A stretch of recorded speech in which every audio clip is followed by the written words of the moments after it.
KPK mengendus dugaan praktik ekspor nikel ke Tiongkok hingga 5 juta ton. Lalu bagaimana data dan faktanya akan dipaparkan selengkapnya oleh Febrian Ahmad. Silakan Febrian. Ya, terima kasih Eva. Benar sekali pemirsa bahwa KPK mengendus adanya dugaan ekspor ilegal yang dilakukan oleh oknum tertentu menuju ke Tiongkok dengan total yang cukup fantastis, yakni mencapai 5 juta ton. Lalu bagaimana ini bisa terjadi dan juga apa yang sedang disidik oleh KPK, kita akan bahas lengkapnya kali ini pemirsa.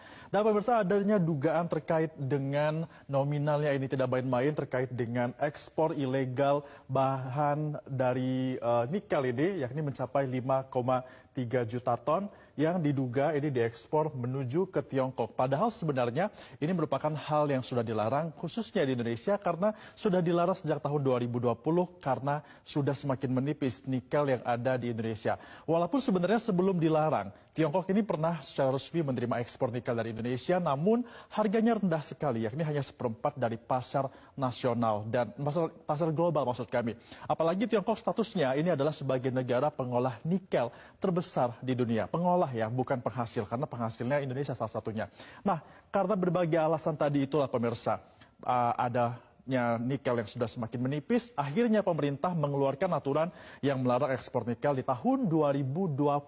Dan ini tujuannya adalah agar Indonesia bisa mengelola nikel yang sudah semakin terbatas ini menjadi bahan olahan lagi, kemudian bisa dijual dengan harga yang lebih tinggi untuk dijual kembali ke pasar global. Adapun larangan ekspor ini tertuang melalui Peraturan Menteri ESDM nomor 11 tahun 2019 dan berlaku sejak 1 Januari 2020. Dengan adanya dugaan ekspor nikel sebanyak 5,3 juta ton ini mulanya dideteksi oleh KPK.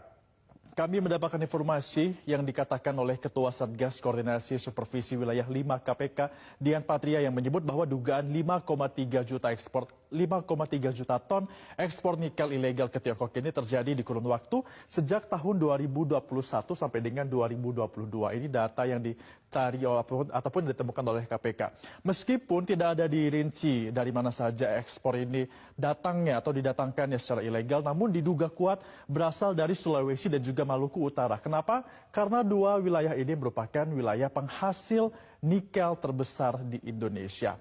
Nah, tentunya pemirsa, dengan dugaan dari KPK ini tentunya bukan tidak berdasar seperti itu, karena KPK menelusuri data ekspor ore nikel di Badan Pusat Statistik dengan data impor ore nikel di laman resmi Bea Cukai milik Tiongkok. Dari data tersebut ada beberapa selisih yang dihasilkan, baik itu nilai ataupun nominal yang diduga kuat datang dari ekspor yang ilegal. Di tahun 2020, saat itu mungkin masih diperbolehkan ya ekspor nikel ini. Ada beberapa yang bisa lewat seperti itu. Nah, datanya adalah sebanyak 3,3 juta ton nikel yang mentah diekspor menuju ke Tiongkok dan nominalnya mencapai 8,6 triliun rupiah. Kemudian di tahun berikutnya, di tahun 2021 ini masih ada juga diekspor. Menurut memang jumlahnya, yakni adalah 985.000 kilogram dengan nominal mencapai 2,7 triliun rupiah. Dan di tahun 2022 jumlahnya malah menjadi meningkat, yakni sebanyak 1,08 juta ton dengan nilainya ini mencapai 3,1 triliun rupiah. Ini merupakan yang diekspor secara ilegal, diduga ilegal dari Indonesia ke Tiongkok dalam kurun waktu 3 tahun saja, 2020, 2021, dan juga 2022. Kemudian kenapa sebenarnya ekspor nikel di Indonesia ini sudah semakin dilarang seperti itu oleh pemerintah Indonesia? Bukan tanpa alasan. Hal ini dikarenakan memang karena ekspor nikel dilarang ini karena jumlah nikel, cadangan nikel di Indonesia yang sudah ada saat ini sudah semakin menipis.